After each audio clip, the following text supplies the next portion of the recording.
Der Sommer auf Balkonien kann kommen. Die Blüten sind da. Aber was genau passt auf deinen Balkon oder deine Terrasse? Gibt's viel Sonne oder wenig? Oder ist es gar schattig? Wie viele Pflanzen gehören in einen Kasten? Und wie kombinierst du sie richtig? Fragen über Fragen. Ich weiß, wie es geht und zeige dir, wie du es richtig machst. Denn es lohnt sich. Sie alle hier blühen den ganzen Sommer lang. Das Sortiment an Pflanzen ist riesig. Geranien, Petunien, Dahlien, fleißige Lieschen, Margeriten, die kennt eigentlich jeder. Der Gärtner, der spricht von Beet- und Balkonpflanzen. Ihnen ist gemein, dass sie ab Ende April blühen und dann üppig bis in den Herbst hinein. Du hast Probleme bei der Auswahl? Ich helfe dir dabei. Wenn du keinen eigenen Balkonkasten hast, hast du natürlich auch wieder die Qual der Wahl. Kunststoff, Terrakotta oder zum Beispiel Weide. Wenn du einen sehr sonnigen Balkon hast, solltest du auf jeden Fall darauf achten, dass die Kästen ein Wasserreservoir haben. Das sieht man hier an so einem Wasserstandsanzeiger. Unten passen 3-4 Liter Wasser rein und man braucht sie nicht so oft zu gießen. Und ein zweiter wichtiger Tipp, sie sollten möglichst groß sein. Denn je größer sind, desto mehr Feuchtigkeit und Nährstoffe können sie puffern, weil viel mehr Erde reingeht. Wenn es denn Kunststoff sein soll, ist mir besonders wichtig, dass er aus Recyclingmaterial besteht, so wie dieser hier. Hier sieht man übrigens, wenn es voll ist, dann läuft nämlich hier das Wasser wieder raus. Wichtig ist, dass die Kästen unten Löcher haben, denn dann kann das Wasser gut ablaufen und es staut sich nicht, damit die Pflanzen nicht kaputt gehen. Bei Kästen ohne Bewässerungssystem sollte man auf jeden Fall unten nochmal eine Drainage einbauen, damit auch wiederum das Wasser gut abfließen kann. Zum Beispiel mit Blähton oder mit Kies. Bei der Erde sollte man vor allen Dingen auf eine hochwertige, torffreie Erde achten, damit die Pflanzen sich auch üppig entwickeln können. Wichtig für die Blumenkästen, jedes Jahr wieder neue Erde kaufen, denn die ist frei von Krankheitserregern und enthält die richtige Düngermenge. Bei der Erde kann man auch mal eine sogenannte Riechprobe machen. Das riecht richtig erdig und überhaupt nicht faulig.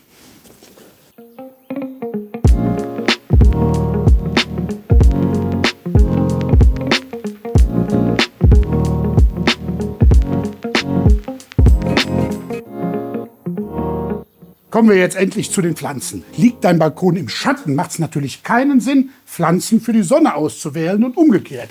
Aber keine Sorge, es gibt für jeden Standort die richtige Pflanze. Fangen wir mit einem sonnigen Kasten an, Ton in Ton, blau. Und ich fange mit einem Salbei an. Ein stehender Salbei, Mystery Spires heißt die Sorte. Dann eine Glockenblume, Campanula. Die wächst so ein bisschen polsterartig, der wächst eher aufrecht. Eine Calibrachoa oder Millienbelt sagt man auch dazu, oder kleinblütige Petunie, die wächst eher hängend. Und zum Schluss noch mal ein Mehlsalbei. Alles gut andrücken, Gießrand nicht vergessen. Ja, mehr als 4 Pflanzen, vielleicht 3 Pflanzen auf 50 cm soll es auch nicht sein, denn die wachsen ja alle noch kräftig. Es richtet sich aber auch ein bisschen nach der Wuchskraft der einzelnen Pflanze. Mein zweiter Vorschlag für deinen Sonnenbalkon in sommerlichen Gelb-Orange-Tönen: Dahlie. Die bleiben klein, nicht wie die großen Gartendahlien.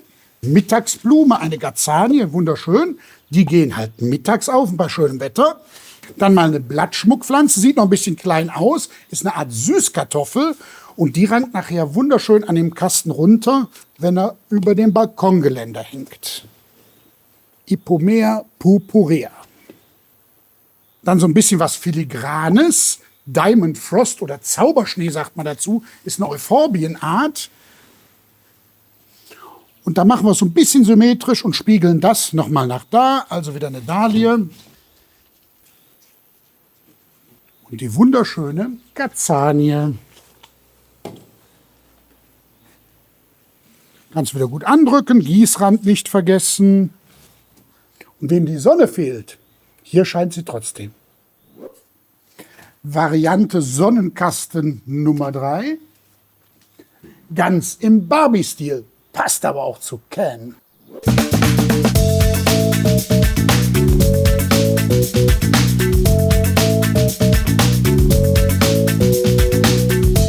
Dein Balkon liegt im Schatten, da kannst du dich bei den warmen Sommern ja nur freuen. Farbe kriege ich genauso rein. Edellieschen Impatiens Neuguinea. Also das ist eine Hängefuchsie und hängende Pflanzen immer so ein bisschen schräg nach vorne einpflanzen. Dann haben wir eine sehr schöne stehende Fuchsie. Blattschmuckpflanze, so ein ganz frisches, hellgrünes Laub. Begonien, Hängebegonien, echt mein Favorit. Die blühen den ganzen Sommer ganz üppig. Tolle Farben, tolle Blüten. Und zu guter Letzt nochmal ein Neuguinea-Lieschen. So viel Farbe gibt's auch im kühlenden Schatten. Was euch natürlich sicherlich interessiert, ist das Ganze ja auch insektenfreundlich. Wenn man ganz ehrlich sagt, nicht alle Pflanzen. Beim Kauf solltet ihr darauf achten, dass ihr keine gefüllten Blüten kauft, denn da sind häufig die Staubblätter zu Blütenblättern umgewandelt. Und diese Dahlie hier zum Beispiel, da ist für Insekten nicht viel zu holen, aber trotzdem wunderschön. Ansonsten sind ja aber auch echte Highlights dabei, was Insektenfreundlichkeit betrifft. Zum Beispiel den Mehlsalbei hier, Mystery Spires, die Campanula, die Glockenblumen, die Lantanen und hier die Bidens. Da summt und brummt es bei euch auf dem Balkon im Sommer.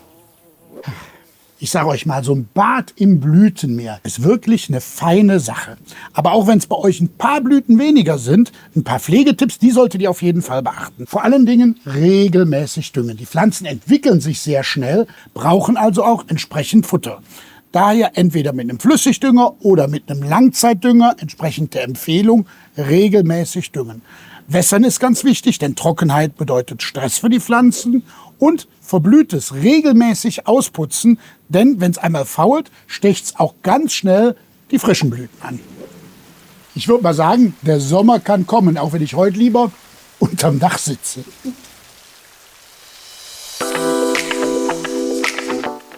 Wenn es euch gefallen hat, dann gebt mir ein Like und abonniert meinen Kanal.